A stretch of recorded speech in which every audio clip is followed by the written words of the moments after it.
So now we are going to create our Hello World project, looks something like this. So let's see how to do that. So to create our Hello World project, I'm going to remove this app bar first because I don't need this blue screen, okay?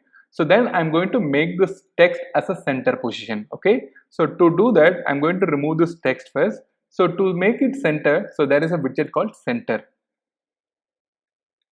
So inside the center, we have to pass the child of text Hello World. So let's save this file. So if it is not refreshing, you can do the hot reload. So now you can see the Hello World is appearing on the center and we are seeing the white background. So to change the background color of the scaffold, so there is a property called background color. So inside the background color, so you need to pass the color. So color property is nothing but, so this is the syntax for that, color dot yellow. So now the entire background will change automatically. So here you can see we are seeing the yellow background and the text is a black. In case if we want to change the style of this text, so we have the property called style inside the text. So here you can see.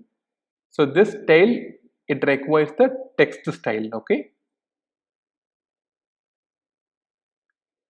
So inside this text style, if you hover, we have a background color, font size, font weight, and we have a foreground color decoration. Okay, so what I'm going to do here, I'm going to increase the font size.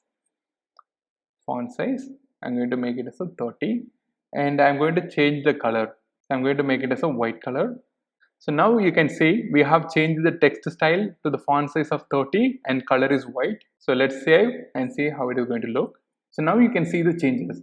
We have increased the font size and also we have increased the color.